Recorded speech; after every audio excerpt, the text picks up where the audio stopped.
हर हर महादेव, ओम नमः शिवाय। चलिए वीडियो स्टार्ट करते हैं। Mahadev classes.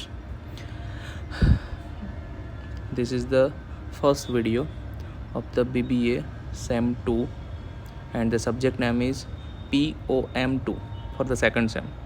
ठीक है, प्रिंसिपल ऑफ मैनेजमेंट 2 एंड ये फर्स्ट चैप्टर रहेगा POM 2 का, स्टाफिंग। ठीक है, in this chapter we will discuss about the point of introduction of staffing, meaning of staffing, characteristics of the staffing, importance of the staffing. ठीक है, so what is the introduction about the staffing? So employees hold a key place in business. No business enterprise can exist and function without the employees. The success of business enterprise depends to a large extent on the quality of its personnel. The plan of business may be logically sound and structure of organization may be perfect, but if the recruitment and the training of the personnel are unscientific, business cannot grow. ठीक है, तब इसको समझना कैसे है? तो simple सा topic है कि जो स्टाफिंग है ना अपना, जो अपने स्टाफिंग करते हैं, let me choice one best colour सो मज़ा आ जाए। ठीक है, दिस वन इज़ नाइस। ठीक है, क्या बोल रहा है? What is introduction? इंट्रोडक्शन क्या बोल रहा है कि एम्प्लॉय है ना, वो बिज़नेस की जान है। बराबर, तुम्हारा ऑर्गेनाइजेशन बहुत सारा खर्चा कर दिया है तुमने, ऑर्गेनाइजेशन एकदम बेस्ट बना दिया, layout, machinery, everything is perfect, लेकिन उसको चलाने के लिए कौन चाहिए? स्टाफ सही नहीं है तो कुछ भी काम सही होने वाला है नहीं। ये इतना समझा है। स्टाफिंग करने के लिए ना एक प्रॉपर मेथड होनी चाहिए कि आपको कौन से लोग चाहिए, कैसे लोग चाहिए, और प्रॉपर वे से, प्रॉपर टेक्निक से अगर आप लोगों ने स्टाफिंग करी है, रिक्रूटमेंट प्रोसेस किए ना, तो फिर आपकी बल्ले बल्ले है। समझ रहे हो? आगे बढ़ते हैं। आगे है मीनिंग ऑफ स्टाफिंग। अब ये समझो, मीनिंग ऑफ स्टाफिंग में जो डेल्टन ने दिया ना, जो डेफिनेशन वो देख पड़ता है, फिर उसको समझने की कोशिश करते हैं कि एक्चुअली में क्या है। देखो, पहले तो मैं जो डिस्कस कर रहा हूँ ना, जैसे कि मैंने आपको जो समझा रहा हूँ, आपको मैं जो समझा रहा हूँ ना, वही भाषा में लिखना है। बराबर, पढ़ के लिख देना कोई मतलब नहीं है। ठीक है, सो डाल्टन ने जो बोला है, what about the staffing is the function by which managers builds and organization through the recruitment, selection and the development of the individual as capable employee. क्या बोला कि स्टाफिंग है ना, ये फंक्शन है, मैनेजमेंट का एक फंक्शन ही है ना। स्टाफिंग पोस्ट 4 में आता ही है, तो अपने पहले से जानते ही है। तो स्टाफिंग मैनेजमेंट का एक फंक्शन है जिसका यूज़ करके मैनेजर रिक्रूटमेंट प्रोसेस करता है, सिलेक्शन प्रोसेस करता है, और ज़रूरत पड़ती है ना तो एम्प्लॉयज़ की स्किल को एनहांस करता है through training, through motivation, through guidance, और उसको है ना काम करने के लिए कैपेबल बनाता है। उसको स्टाफिंग बोलते हैं। बहुत मस्त प्यारी सी डेफिनेशन थी, आप आई होप कि आपको समझ में आ गई होगी। तो ये डेफिनेशन एकदम IMP है और समझने के लिए, स्टाफिंग को जज करने के लिए परफेक्ट है। ठीक है, आगे बढ़ते हैं। अब जो एग्ज़ाम में IMP क्वेश्चन पूछते हैं ना, मैं उसके बारे में थोड़ा बता दूँ। बराबर, अब the main elements of staffing, ये समझना। मैं थोड़ा आपको जूम करके हाईलाइट करके दिखा देता हूँ। ये है मेन एलिमेंट ऑफ स्टाफिंग। अगर ऐसा पूछ लिया कि इन एग्ज़ाम कि explain the main 4 elements of the staffing by the definition में जो 4 एलिमेंट दिए गए हैं स्टाफिंग के लिए, वो कौन से हैं, कौन सी 4 चीज़ों के बारे में डिस्कस किया जाए, may be they can ask like this. तो पहला ये, it is concern with the procurement, development and maintenance of the satisfactory and satisfied labor force through recruitment, promotion and transfer.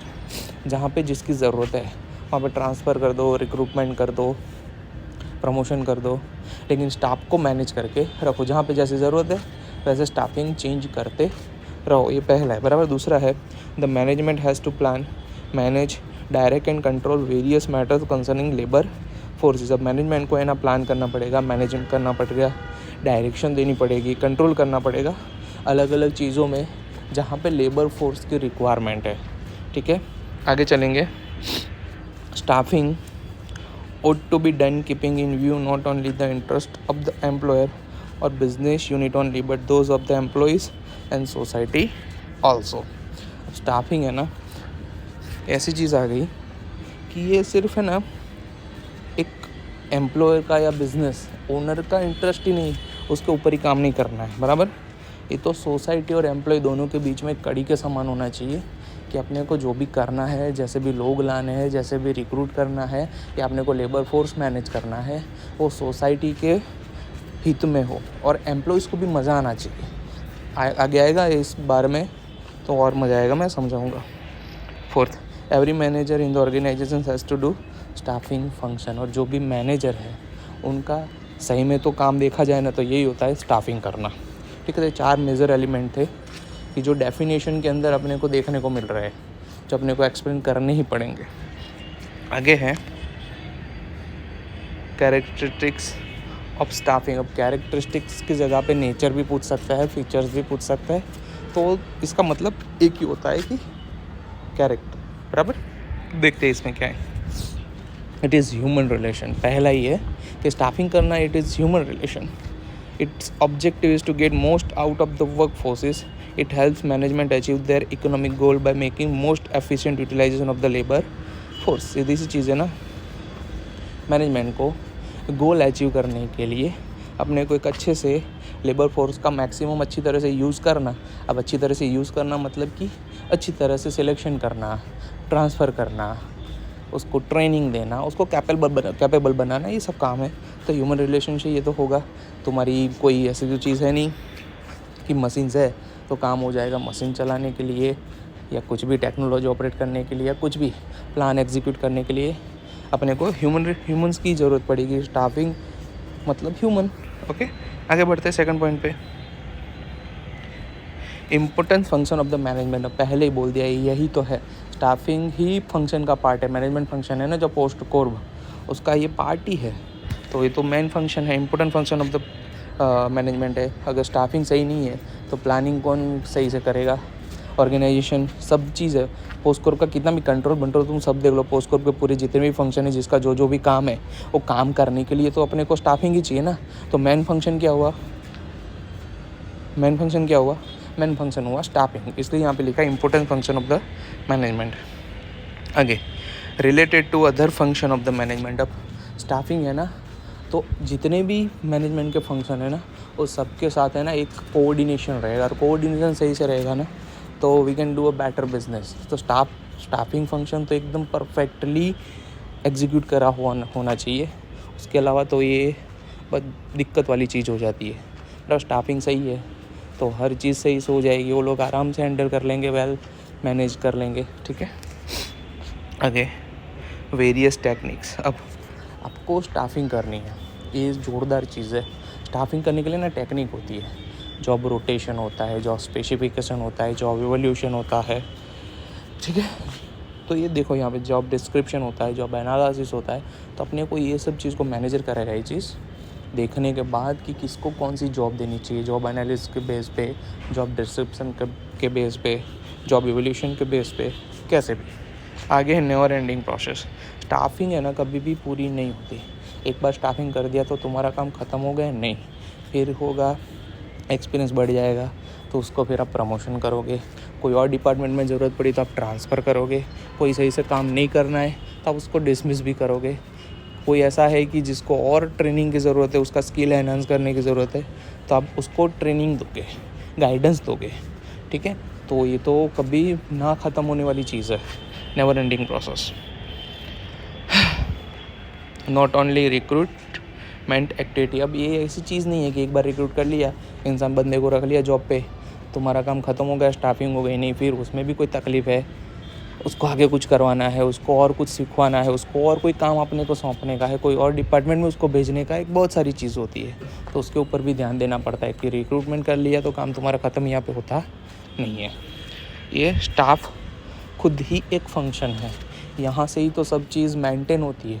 तो इसमें से 5-6 आप कोई भी कैरेक्टर याद रख लोगे तो बहुत काम में आएंगे। This is the most time question for your Gujarat university board exam, ठीक है। आगे है इम्पोर्टेंस ऑफ स्टाफिंग। अब ये इम्पोर्टेंस ऑफ स्टाफिंग है ना, ये भी मोस्ट टाइम पे क्वेश्चन में गिना जाता है। आई थिंक सो मैं ऐसा बोलूँ ना कि 2004 से लेके 2022 तक ये 5 से 6 बार यूनिवर्सिटी एग्ज़ाम में आराम से पूछा गया होगा। हर यूनिवर्सिटी एग्ज़ाम में क्वेश्चन होता ही है। तो देखते हैं इसके बारे में कि इम्पोर्टेंस ऑफ स्टाफिंग क्या है। तो पहला ही, it is fulfilment of the objective. Staffing कर ली, मैंने बंदे हायर कर लिए, मैंने मेरी पूरी टीम बना ली कि मुझे इतने इतने लोगों की ज़रूरत है, वो सब मुझे मिल गए। अब वो मैंने जैसे भी इंटरव्यू करके लिए, सिलेक्शन करके लिए, एग्ज़ाम लेके लिए, वो मैटर नहीं करता। मेरे को जो जैसे लोग चाहिए थे मैंने हायर कर लिया। अब आगे मेरा काम क्या होता है, मैंने क्यों लिया इन लोगों को, मुझे जो करवाना है ना वैसे वैसे बंदे मुझे चाहिए थे, तो मेरे ऑब्जेक्टिव फुलफिल होंगे। बराबर। तो पहला इंपॉर्टेंट फंक्शन हो गया स्टाफिंग का कि मेरे ऑब्जेक्टिव कंप्लीट होंगे, मुझे जो काम करवाना है ना वो लोग मुझे मिल गए। बराबर। दूसरा है इंक्रीज एफिशिएंसी।